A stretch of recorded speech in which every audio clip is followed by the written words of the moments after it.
You said, "Oh, grandma hasn't ordered anything in like 6 years." I said, "Bro, that's not what this is.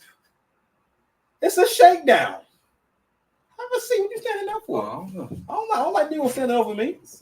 That confrontational. You stand over me like I owe some money or something. I don't like that. I'm like, man, listen, I will not be intimidated by your get tough politics. I heard Al Sharpton actually say that in person. We will not be intimidated by your get tough politics. I wish this me could have heard that what he was saying again. Because I was like 25. I had no idea whether or not he was lying or not or what was going on. But no, this is a shakedown, bro. These people are harassing you. You know what I mean? Swiss Colony, this is harassment, bro. No one asked you for this. He think it's like a subscription, and they want to say, hey, please check here if you want to start receiving this catalog. Swiss Colony saying, hey, nigga, we got chocolate. Want some chocolate? Buy some weird chocolate. Yeah. Don't taste that good. Got a weird aftertaste. Everything in here probably got a weird aftertaste. It does. There's like so much butter on it or something or the other. But anyway, it's over. We're not going back to the plantation. We're not ordering no Swiss Colony. All right. If people want candy, they can get regular candy. Yeah. The only method. How much this stuff costs? I don't know. Probably 20-ish. Oh, I'm saying so. I open this jar and see sweaters and pullovers. It's not, like all this look like it don't taste good. Like all of it. You know what I mean? Like, and it's overpriced. Hold on. I'm sorry. I'm gonna get off spreadables. Gracious. Fam, ain't nobody, no one's paying $34 for 2 pounds of cheese.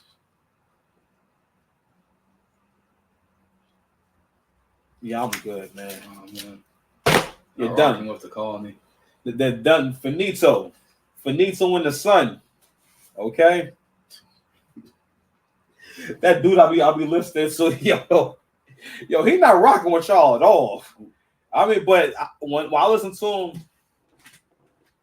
I see it more like performance art, and I see it like comedy. You know what I mean? I don't be taking him too serious. Shout out to the Accountability Comedy Series. Come on, bro. Yo, get this Wi-Fi together. But anyway, let me go ahead and get to this first Negro giving y'all bad advice. All right, and I'm like, you know what? It's not realized like y'all gonna have to learn how to ignore content creators. Okay, like what he's saying right here is like the remnants of that 2020 era where, more than ever, niggas was getting sold the idea or the know-how of how to do a business. And I guess, right? But this right here is a good example of bad leadership. The thing about leadership is this. Whenever you have to always realize that, hey, everything that we do matters, all right? Everything counts, especially if someone's listening to you and they're going to do what you say, or you may be influencing them, right? So the statement he about to make is really stupid. Because again, it speaks to this asinine idea that we're all equal and we're all the same. That's not how this works. Okay? Y'all all can't be bosses. All right? One of the things that I enjoy, not so much enjoy, but I'm grateful for, is being able to have a conversation with people who are complacent at their job. You know what I mean? And they're only thinking about money and not thinking about the role that they're playing, how important it is. And I mean, how much intention are you putting into that? You know what I mean? And to further this, I just feel like further this idea that it's cool to be ungrateful. Because I think we think that if we're ungrateful for what we have, it makes you seem more ambitious. That's your way of expressing you want more. What? Say something. Yeah, I don't know. That was DDG, right? Oh no, I know I ain't played it yet. I'm sorry. Shout out to Sash. Keep me on point. Yeah, I almost called him out that name that people call him.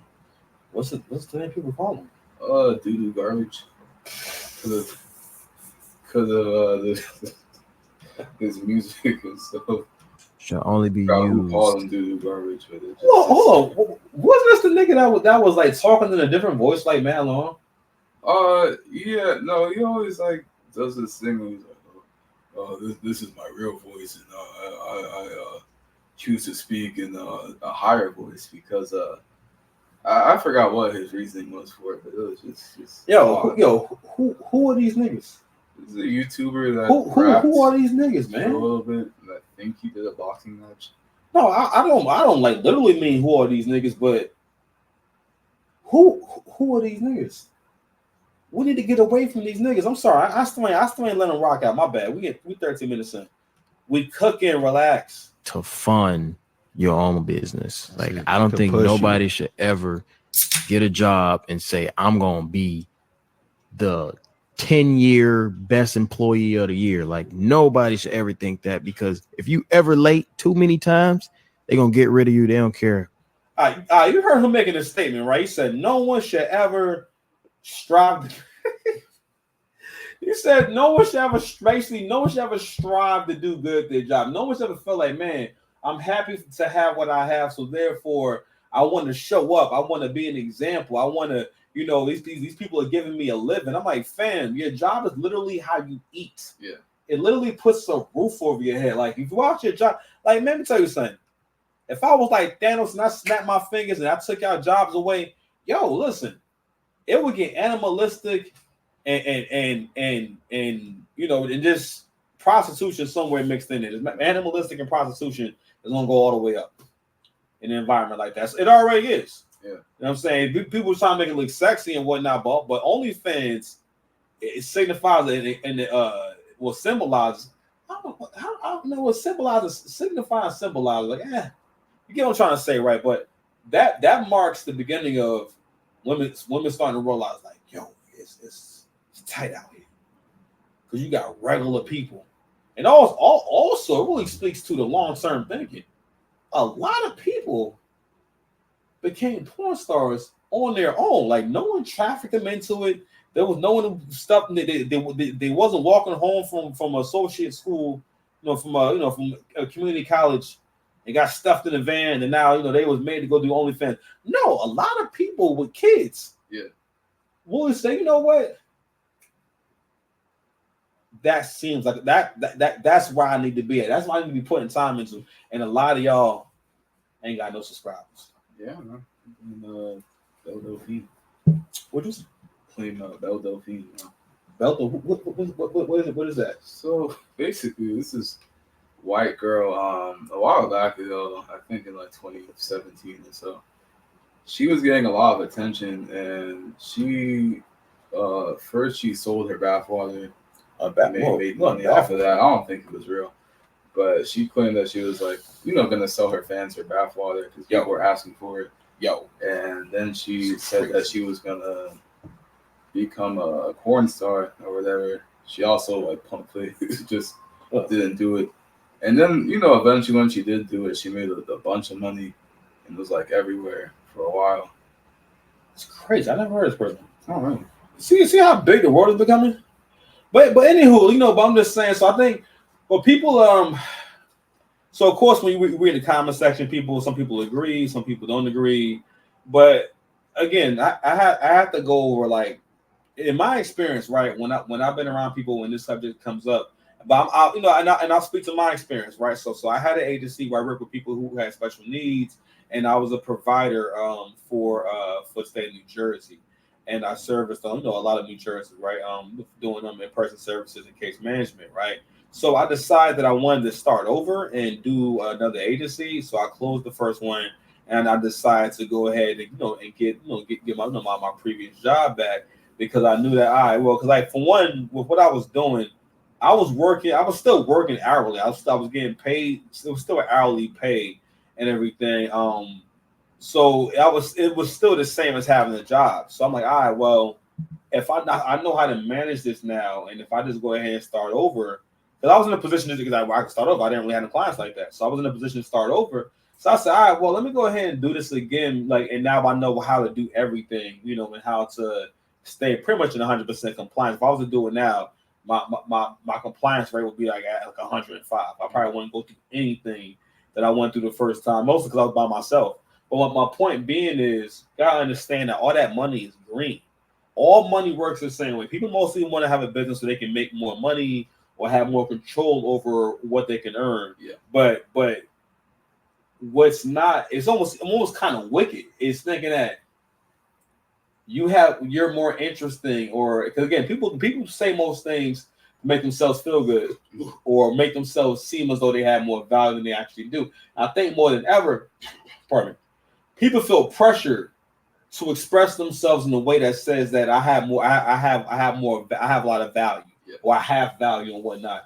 And I think that when people think about that, they think about like a evil prince, like really like King Joffrey from Game of Thrones, like someone who pretty much does whatever they want, and they do what they want to the point where evil feels good to them, kind of thing. Because again, like if there's never any self-correction, you're bound to think that I can't be wrong, you know. But anywho, so people got to understand that everyone has a role to play as well. All right. If your goal is to earn more, there's other ways. Like one of the best ways to actually really make money is to have multiple ways of making money. Mm-hmm. For the most part, I feel like this whole be your own boss thing, it comes from hustle culture, because it's usually that usually is the mutterings of someone who wants you to buy a course from them, someone who wants you to buy into a multi-level marketing scheme, who wants you to go buy into Herbalife. Every time I see one of these Spanish people with a storefront to sell Herbalife, because you always know it's Herbalife. Let's say it says Nutrition Center or something. I'm like, what? What? Yo, Hector, what you doing in there, Hector? Jorge, no one wants to buy 2 pounds of protein powder for $70 from your store. Crazy. Word. You can buy all that stuff from CVS. Everything you got near relevance, you can get from CVS. We don't need it from Hector. Yeah. Shout out to Hector though. Hector make our food. What food? The food we got from Legal Seafoods. Oh yeah, he did make those big burgers. Yeah. I feel like someone like told him like, "Oh, yo, my brothers are like real big guys." He said, "Okay, then I'll bring out the big burgers."